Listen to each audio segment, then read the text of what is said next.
یہ ذمہ سندھ حکومت نے اپنے سر لیا ہے کہ ہر ایک بلڈنگ میں جو رولز اور ریگولیشنز ہیں وہ اپلائی کرائیں گے، اور مجبوراً جہاں پہ نہیں کیا گیا وہاں پہ ایکشن لیا جائے گا، ان بلڈنگوں کو سیل کیا جائے گا۔ جہاں تک آپ نے بات کی مصطفیٰ کمال صاحب کی، تو ان کی بات تو میرے ذہن سے ذرا سوچ سے دور ہے کہ جہاں بھی جس صوبے میں آگ لگے گی تو اس صوبے کو آپ کرتے جائیں گے وفاق کے حوالے۔ خدا نہ خواستہ اسلام آباد میں کوئی آگ لگی تو اس کو کس کے حوالے کریں گے؟ ذرا اس کا بھی مجھے بتا لیں کہ ان کے پاس اس کا پلان ہے۔ تو یہ بڑی ایک سیاسی گندی سیاسی سوچ ہے میں سمجھتا ہوں، اور وہ بھی ایک ایسے شخص کے منہ سے آتے ہوئے جس نے 200 سے زائد لوگوں کو اکٹھا آگ لگا دی تھی کیمیکل کے ساتھ، جس میں سے 100 لوگ جو بچے ہیں، 200-250 کے علاوہ جو 100 لوگ بچے وہ آج تک بیچارے چل نہیں سکتے، اپنے ان کے نچلے دھڑ جو ہیں وہ کام چھوڑ گئے۔ تو جو لوگوں کو خود آگ لگائیں ان کی ایڈوائس پہ کون سا شخص یا کون سا آدمی ہے جو بھروسہ کرے گا، ان کی بات کو سیریسلی لے گا؟ اچھا طالپور صاحب، ایسا یہ نون لیگ پیپلز پارٹی کی گورننس کو کیوں ٹارگٹ کرتی ہے کہ کراچی میں، سندھ میں گورننس کا وہ ماڈل اچھا نہیں ہے، پنجاب میں بہت آئیڈیل ہے؟ آپ سمجھتے ہیں کہ فرق ہے پنجاب اور سندھ میں کافی؟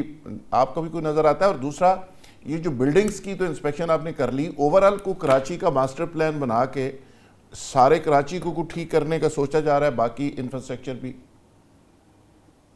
دیکھیں جی، آپ کی جہاں تک بات ہے نون لیگ کی، تو نون لیگ اور پاکستان پیپلز پارٹی آج اکٹھا ہیں ان دا سینس کہ ہم نے ان کی حکومت کو ووٹ دیا۔ ہم نے پچھلی بار بھی ان کو پرائم منسٹر بنانے میں پاکستان پیپلز پارٹی کا چیئرمین بلاول بھٹو صاحب کا کردار تھا، اور اب بھی ان کو حکومت میں لانے میں پاکستان پیپلز پارٹی کا کردار تھا۔ اب اس کا یہ مطلب نہیں ہے کہ ہم جو ہیں آپس میں مرج ہو گئے ہیں۔ آپ کو یہ بات ذہن میں رکھنا چاہیے کہ پیپلز پارٹی کی سوچ اگر رائٹ پہ ہے تو مسلم لیگ کی سوچ لیفٹ پر ہے۔ ہمارے نظریات نہیں ملتے، نہیں مل سکتے، وہ جو ہے کبھی بھی آپ نہیں سمجھ سکتے کہ ہم الائن ہو کے چل سکتے ہیں۔ ہم صرف یہ کوشش کر رہے ہیں کہ کوئی ایسا کام نہ کریں کہ جس میں پاکستان کی معیشت کو اور زیادہ نقصان ہو، پاکستان کی پولیٹیکل سٹیبلٹی کو اور زیادہ نقصان ہو، پاکستان کے اداروں کو نقصان پہنچے۔ تو یہ ایک مجبوری کا ہمارا راستہ ہے جو ہم نے پاکستان کی بہتری کے لیے اپنایا ہوا ہے۔ تو ہم ان سے کوئی اچھی چیز سوچتے بھی نہیں، حالانکہ یہ تو ایک ایسی چیز تھی جس میں ان کو پازیٹیو بولنا چاہیے تھا۔ سندھ جو ہے وہ وفاق کا حصہ ہے، وفاق کو اور آگے بڑھ چڑھ کے ہماری ساتھ کام کرنا چاہیے تھا۔ ان کو تیسرے دن کے بجائے پہلے دن فون کرنا چاہیے تھا چیف منسٹر سندھ کو، اور بات کرنی چاہیے تھی۔ تو یہ سوچ الگ ہے۔ باقی کراچی کے لیے بہت کرٹیسائز کیا جاتا ہے، پر میں آپ کو بتانا چاہوں گا کہ آج بھی جتنے آپ کے انڈر پاسز ہیں اور جتنے فلائی اوورز ہیں وہ سارے پاکستان پیپلز پارٹی ہی کی حکومت نے بنائے ہیں۔ آج آپ کا سندھ کا سسٹم، کراچی کا ہیلتھ سسٹم پورے پاکستان میں سب سے مضبوط اور سب سے پائیدار ہے۔ تو بہت خوبیاں ہیں اور بہت خامیاں بھی ہیں۔ بالکل ہم کوشش کر رہے ہیں ان خوبیوں کو بڑھانے کی اور ان خامیوں کو ختم کرنے کی۔ انشاءاللہ تعالیٰ میں سمجھتا ہوں اللہ تعالیٰ نے بہت وقت دیا ہے اور ہمارا ابھی بھی وقت ہے اور بہتری لانے کا۔ طالپور صاحب، بڑے کھلے دل کے ساتھ آپ نے اس کو قبول کیا، ورنہ تو لوگ کہتے ہیں کہ جی ہمارے اندر خامی ہے ہی کوئی نہیں، لیکن آپ نے کہا کہ خوبیاں ہیں تو خامیاں بھی ہیں، اس کو ٹھیک کرنا بہت ضروری ہے۔ باجوہ صاحب، آپ کو کیا لگتا ہے کہ جو گل پلازہ کے اوپر نون لیگ سیاست کر رہی ہے، اگر اس کو چھوڑ دیتے جیسے طالپور صاحب کہہ رہے ہیں، آپ کی پارٹی اس پہ سیاست نہ کرتی، تو اوورال گورننس پہ سندھ کی سپورٹ کرتی، چونکہ انہوں نے حکومت سازی میں آپ کو سپورٹ کیا تھا؟ جی دیکھیے سر، میں یہ سمجھتا ہوں being political worker of P M L N کہ پاکستان مسلم لیگ نے یا ہماری گورنمنٹ کی طرف سے کہیں بھی کرٹیسائز نہیں کیا گیا، نہ ہم نے اس کے اوپر سیاست کرنے کی کوشش کی ہے۔ ہم یہ سمجھتے ہیں کہ یہ ایک دیکھیں ایک انسیڈنٹ تھا، وہ ہوا، خواجہ آصف صاحب اس میں نے کیا کیا ہے؟ نیگلیجنس ہو سکتی ہے، کسی کی بھی ہو سکتی ہے۔ دیکھیں خواجہ آصف صاحب کی ان کا ورژن یہ تھا کہ جو بلدیاتی ادارے ہیں وہ سٹرانگ ہونے چاہیے، اس کے متعلق چھوٹی چھوٹی وہ باتیں ہیں۔ اس میں ایک بات تو ضرور کی ہے انہوں نے، آپ کی گورنمنٹ ہے سٹرانگ کرے، پر کس نے کرنا سٹرانگ؟ نہیں دیکھیں وہاں پہ بلدیاتی چل رہا ہے، وہاں پہ کے پی سندھ میں بھی چل رہا ہے، کے پی میں بھی چل رہا ہے، پاکستان پنجاب میں یہ درست ہے کہ جب پچھلی دفعہ ہماری گورنمنٹ تھی تو اس وقت ہم نے باجوہ صاحب مشورہ تو وہ دینا چاہیے کہ آپ کی پنجاب میں گورنمنٹ ہے، پنجاب میں بڑے مضبوط ہو گئے، ادارے سندھ کو مشورہ دے رہے ہیں۔ عدالت نے ان کو ری انسٹیٹ کیا، اس کے بعد پھر جو گورنمنٹ تھی پی ٹی اے کی انہوں نے ان کو چلنے نہیں دیا. تو اس طریقے سے اب ہم قانون سازی کر رہے ہیں. شہزاد فاروقی صاحب سی ایم کے پی کے کہتے ہیں کہ مجھے مارنے کی سازش سر مجھے آپ کی آواز نہیں آ رہی ذوالفقار راحت صاحب. شہزاد فاروقی صاحب بروکن آواز ہے. باجو صاحب آپ کا کوئی ایشو ہے دوبارہ آپ سے رابطہ کرتے ہیں. شہزاد فاروقی صاحب سی ایم کے پی کہتے ہیں کہ مجھے قتل کرنے کی سازش ہو چکی ہے اور کے پی کے اندر گورنر راج لگایا جا رہا ہے. آپ کو لگتا ہے کہ کوئی ایسی سازش ایگزسٹ کرتی ہے؟ ایز اے جرنلسٹ آپ کی کیا اوپینین ہے اور کون یہ سازش کر سکتا ہے؟ اچھا ذوالفقار راحت صاحب، ہمارے ملک کا المیہ یہ رہا ہے کہ یا تو ہم جیت جاتے ہیں یا دھاندلی ہو جاتی ہے. تو جب ہمارے پاس کسی کام کا کوئی جواز، کوئی جسٹیفیکیشن نہیں ہوتی تو پھر ہمارے خلاف سازش ہو رہی ہوتی ہے. بھائی آپ اپنی پرفارمنس پہ زور دیں، آپ جو اپنا پولیٹیکل ایجنڈا لے کے آئیں اس پہ کام کریں.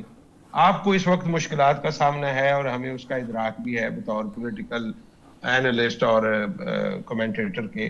لیکن یہ کہنا آپ کا حق ہے کہ وہاں پہ سازش ہو رہی ہے اور آپ کو اٹھایا جا رہا ہے. لیکن اگر ہم زمینی حقائق پر غور کریں تو مجھے نہیں لگتا کہ کوئی آدمی، کوئی احمق ہوگا جو یہ سوچے گا کہ وہاں پہ اگر ہم گورنر راج لگا لیں گے تو چیزوں کو زیادہ اچھا کر لیں گے یا اس پہ ہمارا کنٹرول کچھ زیادہ بہتر ہو جائے گا. مجھے اس میں کوئی حقیقت نظر نہیں آتی. لیکن جو باقی گفتگو انہوں نے اوورآل کی ہے وہ قابل غور ہے، قابل توجہ ہے. ہمیں اس پہ توجہ بھی دینی چاہیے اور غور بھی کرنا چاہیے کہ وہ یہ کیوں کہہ رہے ہیں. دیکھیے یہ جو وادی تیرہ والا معاملہ ہے اس کو سنجیدگی سے دیکھنے کی ضرورت ہے اور سٹیپ بائی سٹیپ کہ کس طرح سے اس آپریشن کا معاملہ جو ہے وہ شروع ہوا. اگر اپروول ہوئی تھی تو وہ جو ایپیکس کمیٹی جس کا حوالہ دیا جاتا ہے اس وقت اس کی سربراہی کس کے پاس تھی؟ کیا اس وقت یہی وزیر اعلیٰ تھے یا کوئی اور وزیر اعلیٰ تھا؟ تو ایسی مجھے تو کوئی صورتحال نظر نہیں آتی کہ ان کو اگر وہ وزیر اعلیٰ تھے تو ان کو علم نہیں تھا. یا تو ہو سکتا ہے کہ گنڈا پور صاحب اس وقت وزیر اعلیٰ ہوں گے تو اس ایپیکس کمیٹی نے جو ہے وہ منظوری دی ہوگی، اس لیے ہو سکتا ہے ان کو نہ پتا ہو. لیکن یہ کہنا کہ جی وہ ان کو نکالا جا رہا ہے یہ بھی ایک طرح کی الزام تراشی ہے. آپ اپنے ملک کے جو دفاعی ادارے ہیں ان کے اوپر الزام لگا رہے ہیں. آپ ایک جرگہ کرنا چاہتے ہیں، آپ چیزوں کو انتشار کی طرف لے جانا چاہتے ہیں. قوم اس وقت آلریڈی ایک ایسی پوزیشن میں ہے کہ جس میں انتشار کا سامنا ہے، پولرائزیشن ہے پالیٹکس میں بھی اور اوورآل بھی. ایسے میں لوگوں کو جوڑ کر تو ہم آگے چل کے کوئی راستہ نکال سکتے ہیں ایک دوسرے کے لیے. لیکن اگر ہم ایک دوسرے کو ماننے کے لیے، سننے کے لیے، ساتھ بیٹھنے کے لیے تیار نہیں ہوں گے تو پاکستان تو یہی ہے. یہ اسی طرح ہے جیسے آپ کسی ایک گلی محلے میں رہتے ہیں تو آپ نے رہنا تو یہیں پہ ہے. بالکل. لیکن ایک چھوٹی سی گزارش آپ کی اجازت سے میں طالپور صاحب سے کروں گا کہ طالپور صاحب آپ نے ابھی کہہ دیا کہ ایم کیو ایم کے دور میں آپ ثانیہ بلدیہ ٹاؤن کا آپ ذکر کر رہے تھے تو آپ ان کا نام جو لے رہے ہیں تو آپ حکومت میں ٹانگ دینا ان کو. ادھر لاہور میں جہاں ذوالفقار راحت صاحب بیٹھے ہوئے ہیں پیش میں آگ لگی تھی، کسی ذمہ دار کو کسی نے ٹانگا ہے آج تک؟ لوگوں کی ایل ڈی اے میں لگی تھی، لاہور جاتی ہیں، 10 عام آدمی مر جاتا ہے، کوئی والی وارث نہیں ہے اس کا. طالپور صاحب آپ جواب دینا چاہیں گے ورنہ میں آگے پھر ذرا جانا چاہوں گا. بس جی میرا دل تو یہی کہہ رہا ہے ان کی بات سن کے کہ میں خود ابھی کلیشنکوف لے کے نکلوں اور 2-4 کڑل کر کے آجوں، پر میرے خیال سے یہ ممکن نہیں ہوگا. دل ضرور یہی کہتا ہے. کیس پڑے ہوئے ہیں طالپور صاحب، کیس پڑے ہوئے ہیں. اس کو آپ ریاست کے طور پہ پارٹی بنیں، اس کو پروسیڈ کریں، کیس موجود ہیں اور قرار واقعہ سزا دلوائیں. جن لوگوں نے کیا تھا وہ تو ایک پوری دنیا نے وہ مناظر دیکھے. طالپور صاحب 2 کیسز آپ مثال بنا دیں، ایک سندھ میں بنا دیں، ایک کہیں اور بنا دیں، پھر میں اس کے بعد دیکھوں گا کہ کیسے آگ لگتی ہے اور کیسے لوگوں کو باہر نکلنے کے راستے نہیں ملتے یا آگ پہ قابو کیسے نہیں پایا جا سکتا. یہ تو ساری بس چلو بہرحال طالپور صاحب اکیلے تو نہیں کر سکتے لیکن انہوں نے اپنے جذبات کا اظہار کر دیا. ڈاکٹر صاحب آپ کو کیا لگتا ہے کہ کے پی کے اندر کوئی گورنر راج لگایا جا سکتا ہے؟ People's party P T I کو مائنس کیا جا سکتا ہے؟ سر دیکھیں یہ جو ہسٹری ہے پاکستان کی اس میں کچھ بھی ہو سکتا ہے، مگر میرا نہیں خیال، آئی تھنک موجودہ حالات کو سامنے رکھے، گراؤنڈ ریئلٹیز کو، تینوں پولیٹیکل پارٹیز کو ایک ایک صوبہ دیا گیا ہے اور یہ دیکھنے کے لیے کہ جس کو کہتے ہیں دور سے نظر آئے کہ کون سے صوبے میں کتنا زیادہ ترقی ہو رہی ہے. اور شاید تھوڑی بہت ہی ہر جگہ ہو رہی ہوگی، مگر بڑے شہروں میں ہو رہی ہے. باقی جب دور دراز علاقے وہ پنجاب کے ہوں، سندھ کے ہوں، کے پی کے ہوں، بلوچستان کے ہوں، اور جگہ کے ہوں، تو ہمیں نہیں نظر آتا. مگر میں نہیں سمجھتا کہ یہ جو بات ہے کہ جی مجھے مارنے کی سازش ہے، تو آپ کے لیڈر کو تو کوئی سازش نہیں ہے مارنے کی، تو آپ کو کیوں ہے؟ تو یہ in that context I think کہ جب آپ کوئی اور کام نہ کر رہے ہوں تو ایسے اسٹیٹمنٹس دے دیتے ہیں. نہ گورنر آج لگ رہا ہے. اوکے، ایک موقع تھوڑی امپورٹنس عوام نے تینوں پولیٹیکل پارٹیز امپورٹنس بنانے کے لیے آئی پرسنلی یہی ہے کہ ہائپ کریٹ کی ہے نا. بٹ وہ بات وہی ہے کہ آپ جو ہے دکھائیں کہ آپ نے یہ کام کیے ہیں. تو برسٹر شاہد مسعود صاحب سی ایم کے پی کے پوائنٹ سکورنگ بھی کر رہے ہیں اور ہائپ کریٹ کر رہے ہیں تھوڑی موبلائزیشن کے لیے. کون اس کو قتل کرنا چاہتا ہے اور کیوں قتل کرے گا؟ حالات تو پہلے ہی آپ کو پتہ ہے گراؤنڈز کے اوپر کے پی میں اچھے نہیں ہیں، اور پہلے کافی لاشیں ہم اٹھا کے پھر رہے ہیں. کوئی نئی لاش کی کیا کون سوچ رہا ہے؟ کس کو شوق ہے؟ لیکن اس سوال کے جواب سے پہلے میں طالپور صاحب کی بات کا ضرور تھوڑا سا جواب دینا چاہوں گا. بڑے معصوم اور سادہ آدمی ہیں، اور آج اپنی معصومیت کے اندر یہ کہہ بھی گئے کہ شاید پاکستان مسلم لیگ نون اور پیپلز پارٹی مرج ہو گئے آپس میں. شاید یہ لوگ سمجھتے ہیں. سر یہ سمجھتے نہیں، یہ حقیقت ہے. آپ ایک دوسرے کے ساتھ ہیں پوری گورنمنٹ کے اندر. ایک ایک چیز کی رسپانسبلٹی اٹھایا کریں، اور ایک دوسرے کا کرٹیسزم اول تو آپ کرتے نہیں ہیں، لیکن جب آپ کرنے کی پوزیشن میں آتے ہیں تو اوپر سے آپ کو مانیٹر صاحب کہتے ہیں نا بھائی بس اس سے زیادہ نہیں، اور آپ سارے خاموش ہو جاتے ہیں. اور جس طرح فاروقی صاحب نے کہا تھا کہ کوئی احمق ہوگا، فاروقی صاحب آپ کو یہ عقل مند لوگ نظر آتے ہیں جو اس وقت برسر اقتدار ہیں، کہ سارے کے سارے احمق ہیں. ایک بیٹھ کے کہتا ہے آپریشن ہوگا ہوگا ہوگا، دوسرا اٹھ کے کہتا ہے آپریشن تو ہم کر ہی نہیں رہے. یہ تو جو ہے ادھر یہ جو لوگ ڈسپلیس ہو رہے ہیں یہ ویدر کی وجہ سے ہو رہے ہیں. یہ احمق لوگ ہیں، ان کے اندر کوئی جو ہے عقل مندی والی بات نہیں ہے. اور جو آپ نے بات کی ذوالفقار راحت صاحب، کون گزارش احمد کون ہے برسر صاحب؟ جو برسر اقتدار ہے اس وقت، جو برسر اقتدار ہیں، دیکھیں یہ روز ایشو کریٹ کرتے ہیں. آپ ہی دیکھتے ہیں ان کو، یہ اڈیالہ کے باہر ایشو کریٹ کرتے ہیں. بیرسٹر صاحب یہ اگر اتنے احمق ہیں تو پھر برسر اقتدار کیسے آئے؟ جو احمق ہو سر، گزارش یہ ہے آج کل کے پاکستان میں جو جتنا بڑا احمق ہے اس کے پاس اتنی بڑی جو ہے وہ کرسی ہے. آپ نے نہیں دیکھا اس کرسی پہ آپ کے لیڈر بھی رہے ہیں اس کرسی پہ، اور پنجاب گورنمنٹ بھی رہی ہے آپ کے پاس. اس وقت بزدار صاحب کو لوگ ایسے ہی الفاظ کہا کرتے تھے. میری گزارش نہیں، یہ دیکھیں جو اس سے ملتے جلتے ہی الفاظ تھے کرسی کے اوپر ہوتے ہیں، جن کے پاس حکومت ہوتی ہے، وہ دانشمندانہ فیصلے کرتے ہیں، وہ ایسے فیصلے کرتے ہیں جس سے سیاسی استحکام آئے، جیسے عمران خان نے کیے تھے، مضبوط ہو، کڑیوں کو ساتھ لے کر چلتے ہیں. لیکن یہ کیا کر رہے ہیں؟ یہ تو روز ایک ہیجانی کیفیت کو جو ہے جنم دیتے ہیں اور اس کے بعد چل پڑتے ہیں. جس طرح آپ نے اگلا سوال کیا، اس سوال کے اندر دیکھیں جب سے چیف منسٹر کے پی کے کا نام آیا کہ ان کو چیف منسٹر کے پی کے بنایا جا رہا ہے، اس کے بعد آپ نے جو صورتحال دیکھی. برسٹر صاحب آپ کا پوائنٹ آ گیا، ٹائم بہت کم ہے. تیمور طالپور صاحب پلیز. تیمور طالپور صاحب اس کا جواب دینا چاہیں. بات آپ نے سن لی، برسٹر شاہد مسعود صاحب پی ٹی آئی کا تعلق ہے ان سے. بس جی برسٹر صاحب خود ہوشیار ہیں، ہم سب احمق ہیں تو ہم سب احمق ہی صحیح، ہم احمق رہ کے ہی خوش ہیں. میں نہیں سمجھتا ہوں کہ بالکل بھی کوئی میں وہی بات ریپیٹ کروں گا کہ ہم کوئی اس حکومت میں خوش نہیں بیٹھے ہوئے، پر ہمارے پاس اس ملک کی بہتری کے لیے یا کم سے کم اس کے پولیٹیکل اور اکنامک سٹیبلٹی کے لیے اور کوئی طریقہ اس کے علاوہ نہیں تھا. اور جتنے بھی طریقے تھے وہ اس ملک کو نقصان دے سکتے تھے، اس ملک کو فائدہ نہیں دے سکتے. تو آپ ہمیں احمق سمجھیں، آپ ہمیں عقل مند سمجھیں، آپ جو چاہے سمجھ سکتے ہیں، پر ہم نے وہی کیا جو ہم نے سوچا اس ملک کے لیے بہتر تھا. اچھا فاروقی صاحب آپ بتائیے، آپ نے برسٹر شاہد مسعود صاحب کی بات بھی سنی، طالپور صاحب کی بھی بات سنی. کیا یہ پوائنٹ سکورنگ سے مسائل حل ہوں گے؟ کوئی باقاعدہ کوئی لائے عمل دینا پڑے گا، کوئی گراؤنڈ ریئلٹی کو سمجھ کے کوئی ٹروتھ کمیشن بنا کے کچھ چیزوں کو آگے لے جانا پڑے گا، یا ایسے معاملات کیسے حل ہوں گے؟ اچھا بیرسٹر صاحب کو نا 2-3 ایڈوانٹیجز ہیں. وہ پنجابی میں ایک محاورہ ہے کہ ایک تے میں سونی اتو ناتی تو تھی. اب مسئلہ یہ ہے، ایک یہ پی ٹی آئی سے ہیں، وہ تو برسٹر ہے، دوسرا یہ بیرسٹر ہے، اور ہے بھی خوبصورت ہے باقاعدہ، ہے بھی ٹھیک ہے. تو اب یہ وہ باتیں کرتے ہیں جس پہ سم ٹائمز ہم محسوس کرتے ہیں کہ ہمارے تو پر جلتے ہیں، تو یہ کر لیتے ہیں باتیں، چلیں اللہ کرے اسی طرح دل پشوری کرتے رہیں. پرابلم یہ ہے کہ دل پشوری کرنے سے مسائل حل نہیں ہوتے.